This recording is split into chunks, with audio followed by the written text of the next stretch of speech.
ಎಲ್ಲರಿಗೂ ನಮಸ್ಕಾರ. ನಿಮ್ಮ ಶ್ರಾವ್ಸ್ ಕಲ್ಪವೃಕ್ಷ ಚಾನಲ್ಗೆ ಸ್ವಾಗತ. ಇವತ್ತು ತುಂಬಾ ಹೆಲ್ದಿಯಾಗಿರ್ತಕ್ಕಂಥ ಆರೋಗ್ಯಕರವಾಗಿರ್ತಕ್ಕಂಥ ಒಂದು ಸ್ವೀಟ್ ರೆಸಿಪಿ. ಹಾಗೆ ಈ ಸ್ವೀಟ್ಗೆ ಯಾವುದೇ ರೀತಿಯ ಬೆಲ್ಲ ಆಗಲಿ ಸಕ್ಕರೆ ಆಗಲಿ ಬಳಸೋ ಅವಶ್ಯಕತೆ ಇಲ್ಲ. ಹಾಗೆ ಗ್ಯಾಸ್ ಕೂಡ ಅವಶ್ಯಕತೆ ಇರೋದಿಲ್ಲ. ಸಿಂಪಲ್ಲಾಗಿ ಕೇವಲ 10 ನಿಮಿಷದಲ್ಲಿ ಈ ಒಂದು ಸ್ವೀಟ್ನ ನಾವು ಮಾಡ್ಕೊಳ್ಬೋದು. ಮಾಡೋ ವಿಧಾನನ ನೋಡ್ಕೊಂಡು ಬಿಡೋಣ. ನಾನಿಲ್ಲಿ ಒಂದು ಮಿಕ್ಸರ್ ಜಾರ್ ತೊಗೊಂಡಿದ್ದೀನಿ. ಮಿಕ್ಸರ್ ಜಾರಿಗೆ 1 ಕಪ್ಪಿಂದ ಅಳತೆಯಲ್ಲಿ ಹೇಳೋದಾದರೆ 1 ಕಪ್ಪಿಂದ 1 ಕಪ್ ಆಗುವಷ್ಟು ಪುಟಾಣಿ ಅಥವಾ ಹುರುಗಡ್ಲೆನ ತೊಗೊಂಡಿದ್ದೀನಿ. ಈ ಒಂದು ಹುರುಗಡ್ಲೆನ ಮಿಕ್ಸರ್ ಜಾರಿಗೆ ಸೇರಿಸ್ಕೊಂಡು ಎಷ್ಟು ಸಾಧ್ಯನೋ ಅಷ್ಟು ನೈಸಾಗಿ ರುಬ್ಕೊಳ್ಬೇಕು. ಇಲ್ಲಿ ಹುರುಗಡ್ಲೆ ಬದಲಿಗೆ ಹುರಿದಿರ್ತಕ್ಕಂಥ ಕಡಲೆಬೀಜ ಕೂಡ ತೊಗೊಳ್ಬೋದು. ಆದರೆ ಇಲ್ಲಿ ಗ್ಯಾಸ್ ಬಳಸದೆ ಮಾಡ್ತಿರೋದ್ರಿಂದ ನಾನಿಲ್ಲಿ ಹುರುಗಡ್ಲೆನ ತೊಗೊಂಡಿದ್ದೀನಿ. ಇವಾಗ ನೋಡಿ ನೈಸಾಗಿ ರುಬ್ಕೊಂಡು ಬಂದಿದ್ದೀನಿ. ನಾವು ಎಷ್ಟೇ ನೈಸಾಗಿ ರುಬ್ಕೊಂಡ್ರೂ ಕೂಡ ಪುಡಿ ಮಾಡಿದರೂ ಕೂಡ ಒಂದು ಸ್ವಲ್ಪ ತರಿ ಅನ್ನೋದು ಇರುತ್ತೆ. ಹಾಗಾಗಿ ಅದನ್ನು ನಾವು ಜರಡಿ ಹಿಡ್ಕೊಂಡು ಅಥವಾ ಸಾಣಿಸ್ಕೊಂಡು ಬಿಡೋಣ. ಈ ರೀತಿ ಒಂದು ಪಾತ್ರೆ ತೊಗೊಂಡು ನಾವು ಈ ಒಂದು ಪುಟಾಣಿ ಅಥವಾ ಹುರುಗಡ್ಲೆ ಪೌಡ್ರನ್ನ ಅಥವಾ ಪುಡಿನ ಸಾಣಿಸ್ಕೊಳ್ಬೇಕು. ಈ ರೀತಿ ಮಾಡೋದ್ರಿಂದ ಮಾಡ್ತಕ್ಕಂಥ ಸ್ವೀಟ್ ಕೂಡ ತುಂಬಾ ಸಾಫ್ಟಾಗಿ ಬರುತ್ತೆ. ಇಲ್ಲೇನು ವೇಸ್ಟ್ ಆಗೋದಿಲ್ಲ, ಒಂದು ಸ್ವಲ್ಪ ಉಳಿಯುತ್ತೆ ಅಷ್ಟೇ. ನೋಡಿ, ತರಿಯಾಗಿರ್ತಕ್ಕಂಥ ಒಂದು ಸ್ವಲ್ಪ ಹುರುಗಡ್ಲೆ ಪುಟಾಣಿ ಪೌಡ್ರು ಉಳ್ಕೊಂಡಿತ್ತು, ಅದನ್ನು ಸೈಡಲ್ಲಿ ಇಟ್ಕೊಂಡಿದ್ದೀನಿ. ಇವಾಗ ನೈಸಾಗಿ ರೆಡಿ ಮಾಡಿರ್ತಕ್ಕಂಥ ಹುರುಗಡ್ಲೆ ಪೌಡ್ರ್ ರೆಡಿಯಾಗಿದೆ. ಇದನ್ನು ಒಂದು ಸೈಡಲ್ಲಿ ಇಡೋಣ. ಈ ಒಂದು ಸ್ವೀಟಿಗೆ ಸಕ್ಕರೆ ಹಾಗೆ ಬೆಲ್ಲದ ಬದಲಿಗೆ ನಾನಿಲ್ಲಿ ಖರ್ಜೂರ ಅಥವಾ ಡೇಟ್ಸ್ನ ಬಳಸ್ಕೊಳ್ತಿದ್ದೀನಿ. ತುಂಬಾ ಆರೋಗ್ಯಕ್ಕೆ ಒಳ್ಳೆಯದು. ಸಕ್ಕರೆ ಕಾಯಿಲೆ ಇರೋರಿಗಂತೂ ಈ ಸ್ವೀಟ್ ರೆಸಿಪಿ ಹೇಳಿ ಮಾಡಿಸ್ತಕ್ಕಂಥ ಒಂದು ಸ್ವೀಟ್ ರೆಸಿಪಿ.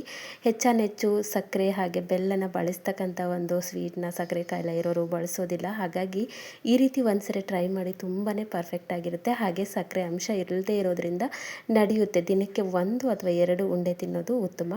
ಇವಾಗ ನೋಡಿ, ನಾನೊಂದು ಮಿಕ್ಸರ್ ಜಾರಿಗೆ ಈ ಒಂದು ಖರ್ಜೂರ ಅಥವಾ ಒಂದು ಡೇಟ್ಸ್ನ ಸೇರಿಸ್ಕೊಳ್ತಿದ್ದೀನಿ. ಎಷ್ಟು ತೊಗೊಳ್ಬೇಕು ಅಂತಂದರೆ 1 ಕಪ್ ಆಗುವಷ್ಟು ಹುರುಗಡ್ಲೆ ತೊಗೊಂಡಿದ್ದೆ. ಆ ಒಂದು ಕಪ್ಪಿಂದ 3/4 ಕಪ್ ಆಗುವಷ್ಟು ಖರ್ಜೂರನ ಸೇರಿಸ್ಕೊಂಡಿದ್ದೀನಿ. ಸ್ವೀಟು ಸ್ವಲ್ಪ ಜಾಸ್ತಿ ಅನ್ನಿಸ್ಬೋದು, ಹಾಗಾಗಿ ಒಂದು 3/4 ಕಪ್ ಆಗುವಷ್ಟು ಮಾತ್ರ ತೊಗೊಳ್ಳಿ. ಯಾಕಂದರೆ ಹುರುಗಡ್ಲೆ ಜಾಸ್ತಿ ಸ್ವೀಟ್ನ ಹಿಡಿಯೋದಿಲ್ಲ. ಇವಾಗ ನೋಡಿ, ಎಷ್ಟು ಸಾಧ್ಯ ಅಷ್ಟು ನೈಸಾಗಿ ರುಬ್ಕೊಳ್ಳಿ. ರುಬ್ಬುವಾಗ ಒಂದು ಸ್ವಲ್ಪ ನೋಡ್ಕೊಂಡು ರುಬ್ಕೊಳ್ಳಿ. ಯಾಕಂದರೆ ಜಿಗಿಟಾದ ಅಂಶ ಜಾಸ್ತಿ ಇರೋದ್ರಿಂದ ಸ್ವಲ್ಪ ತರಿಯಾಗಿಯೇ ಇರುತ್ತೆ. ಹಾಗಾಗಿ ಒಂದು 2-3 ಸರಿ ನೋಡಿಕೊಂಡು ರುಬ್ಕೊಳ್ಳಿ. ಇವಾಗ ನೋಡಿ, ರುಬ್ಕೊಂಡಿದ್ದಾಗಿದೆ. ಈ ರೀತಿ ಜಿಗಿಯಾಗಿರೋದ್ರಿಂದ ಒಂದು ಸ್ವಲ್ಪ ಮಿಕ್ಸರಲ್ಲಿ ಕೂಡ ಬೇಗ ಸಣ್ಣ ಆಗೋದಿಲ್ಲ. ಹಾಗಾಗಿ ಸ್ವಲ್ಪ ನೋಡಿಕೊಂಡು ರುಬ್ಕೊಂಡು ಇಟ್ಕೊಳ್ಬೇಕು.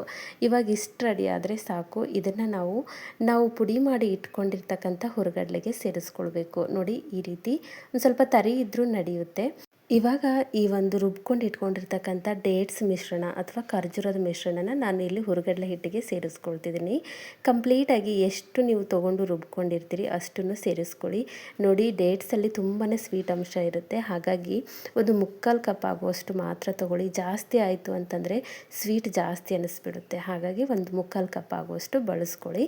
ಇವಾಗ ಇದನ್ನೆಲ್ಲನೂ ಸೇರಿಸ್ಕೊಂಡಾದಮೇಲೆ ಒಂದ್ಸರಿ ನೀಟಾಗಿ ಕೈಯಿಂದ ಕಲಿಸ್ಕೊಳ್ಬೇಕು. ಯಾವ ರೀತಿ ಅಂತಂದರೆ, ನಾವು ರೆಡಿ ಮಾಡಿರ್ತಕ್ಕಂಥ ಹಿಟ್ಟು ಅಂದರೆ ಹುರುಗಡ್ಲೆ ಹಿಟ್ಟು ಹಾಗೆ ಈ ಒಂದು ಡೇಟ್ಸ್ ಮಿಶ್ರಣ ಎರಡೂ ಕರೆಕ್ಟಾಗಿ ಹೊಂದ್ಕೊಳ್ಬೇಕು. ಆ ರೀತಿ ಮೊದಲೇ ಕಲಸಿಟ್ಕೊಳ್ಳಿ. ಈ ರೀತಿ ಕೈಯಿಂದ ಕಲಿಸಿದಾಗ ಮಾತ್ರ ಇವೆರಡು ಹೊಂದ್ಕೊಳ್ಳುತ್ತೆ. ಹಾಗಾಗಿ ಈ ರೀತಿ ಒಂದ್ಸರಿ ಕೈಯಿಂದ ಕಲಿಸ್ಕೊಳ್ಳಿ. ನೋಡಿ, ಇಲ್ಲಿ ಖರ್ಜೂರನ ನಾವು ನೈಸಾಗಿ ರುಬ್ಕೊಂಡಿದ್ದಾಯಿತು ಅಂತಂದರೆ ಯಾವುದೇ ರೀತಿಯ ಹಾಲನ್ನ ಕೂಡ ಬಳಸದೆ ಈ ರೀತಿ ನಾವು ಉಂಡೆ ಕಟ್ಟಿದಾಗ ಉಂಡೆ ರೀತಿಯಲ್ಲಿ ಈ ಒಂದು ಸ್ವೀಟ್ ರೆಡಿ ಆಗುತ್ತೆ. ಆದರೆ ಖರ್ಜೂರನ ನಾನಿಲ್ಲಿ ಬೇಕು ಅಂತಲೇ ಒಂದು ಸ್ವಲ್ಪ ತರಿಯಾಗಿ ರುಬ್ಕೊಂಡಿದ್ದೆ. ಈ ರೀತಿ ಎಲ್ಲನೂ ಕಲಸಿಟ್ಕೊಂಡಿದ್ದೀನಿ. ಇವಾಗ ಎಲ್ಲ ಕಡೆ ಸ್ವೀಟು ಸ್ಪ್ರೆಡ್ ಆಗಿದೆ. ಇವಾಗ ಇದಕ್ಕೆ ಒಂದು ಸ್ವಲ್ಪ ಮಾಯ್ಶ್ಚರ್ ಇರಲಿ ಅಥವಾ ಒಂದು ಸ್ವಲ್ಪ ಉಂಡೆ ಕಟ್ಟಲಿಕ್ಕೆ ಅನುಕೂಲ ಆಗಲಿ ಅನ್ನೋದಕ್ಕೋಸ್ಕರ ಒಂದು 2-3 ಸ್ಪೂನ್ ಆಗುವಷ್ಟು ಹಾಲನ್ನ ಸೇರಿಸ್ಕೊಂಡಿದ್ದೀನಿ. ಹಾಲನ್ನು ಸೇರಿಸೋದ್ರಿಂದ ಯಾವುದೇ ರೀತಿಯಲ್ಲಿ ಸ್ವೀಟು ಹಾಲಿನ ವಾಸನೆ ಆಗೋದಿಲ್ಲ.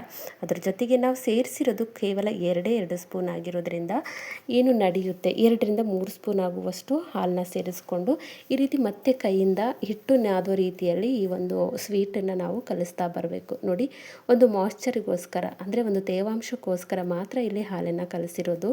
ಹಾಗೆ ಹಾಲನ್ನು ಬಳಸಿರೋದ್ರಿಂದ ಸ್ವೀಟ್ ಹಾಳಾಗುತ್ತೆ ಅನ್ನೋ ಡೌಟ್ ನಿಮಗೆ ಬೇಡ. ಯಾಕಂದರೆ ಈ ಒಂದು ಸ್ವೀಟ್ನ ಆರಾಮಾಗಿ 1 ವಾರ ಅಥವಾ ಒಂದು 15 ದಿನ ಗಾಳಿ ಆಡ್ತಕ್ಕಂಥ ಪ್ಲೇಸಲ್ಲಿ ಇಟ್ಕೊಂಡು ತಿನ್ಬೋದು, ತೊಂದರೆ ಇಲ್ಲ.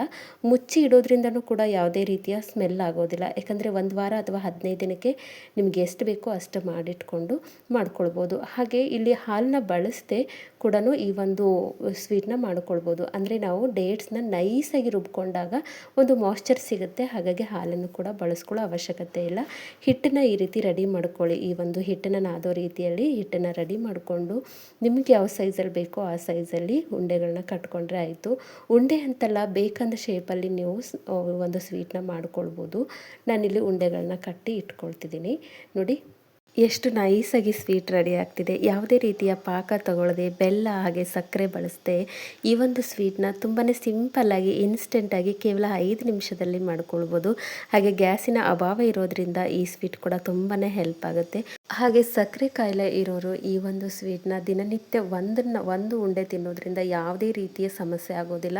ಯಾಕಂದರೆ ಇಲ್ಲಿ ಬೆಲ್ಲ ಆಗಲಿ ಸಕ್ಕರೆ ಆಗಲಿ ಬಳಸಿರೋದಿಲ್ಲ. ಹಾಗಾಗಿ ನೀವು ದಿನಕ್ಕೆ ಒಂದು ಉಂಡೆನ ತಿಂದ್ಕೊಂಡು ನಿಮ್ಮ ಒಂದು ದೇಹದ ಒಂದು ಶಕ್ತಿನ ಸಮತೋಲನದಲ್ಲಿ ಇಟ್ಕೊಳ್ಬೋದು. ನೋಡಿ, ನಾನು ತೊಗೊಂಡಿರ್ತಕ್ಕಂಥ ಒಂದು ಕಪ್ಪಲ್ಲಿ ಹೆಚ್ಚು ಕಡಿಮೆ ಒಂದು 10ರಿಂದ 12 ಉಂಡೆಗಳು ರೆಡಿಯಾಗಿದೆ. ಹೇಳ್ತೀನಲ್ಲ, ಈ ಸ್ವೀಟ್ನ ಇದೇ ರೀತಿ ಮಾಡ್ಕೊಳ್ಬೇಕು ಅಂತೇನಿಲ್ಲ, ಬೇರೆ ರೀತಿಯಲ್ಲಿ ಕೂಡ ನಿಮಗೆ ಬೇಕಂದ ಶೇಪಲ್ಲಿ ರೆಡಿ ಮಾಡ್ಕೊಳ್ಬೋದು. ಈ ಹಿಂದೆ ಕೂಡ ಹಲವಾರು ರೀತಿಯ ಸ್ವೀಟ್ ರೆಸಿಪಿಗಳನ್ನು ನನ್ನ ಚಾನಲ್ನಲ್ಲಿ ಅಪ್ಲೋಡ್ ಮಾಡಿದ್ದೀನಿ. ಇಂಟ್ರೆಸ್ಟ್ ಇತ್ತು ಅಂತಂದರೆ ಒಂದ್ಸರಿ ಚೆಕ್ ಮಾಡ್ಕೊಳ್ಳಿ. ಹೊರಗಡೆಯಿಂದ ಅಷ್ಟೇ ಅಲ್ಲ, ಒಳಗಡೆಯಿಂದನೂ ತುಂಬಾ ಟೇಸ್ಟಿಯಾಗಿರ್ತಕ್ಕಂಥ ಒಂದು ಸ್ವೀಟ್ ರೆಸಿಪಿ. ಐ ಹೋಪ್ ಇವತ್ತಿನ ರೆಸಿಪಿ ನಿಮಗೆ ಭಾಳ ಇಷ್ಟ ಆಗದ ಅಂದ್ಕೊಳ್ತೀನಿ. ಇಷ್ಟ ಆಗಿದ್ದರೆ ದಯವಿಟ್ಟು ನನ್ನ ಚಾನಲ್ನ ಸಬ್ಸ್ಕ್ರೈಬ್ ಮಾಡ್ಕೊಳ್ಳಿ. ಹಾಗೆ ಈ ಒಂದು ರೆಸಿಪಿನ ನಿಮ್ಮ ಫ್ರೆಂಡ್ಸ್ ಆ್ಯಂಡ್ ಫ್ಯಾಮಿಲಿಗೆ ಶೇರ್ ಮಾಡಿ. ನಾಳೆ ಮತ್ತೊಂದು ಹೊಸ ರೆಸಿಪಿಯೊಂದಿಗೆ ಸಿಗೋಣ. ಧನ್ಯವಾದ.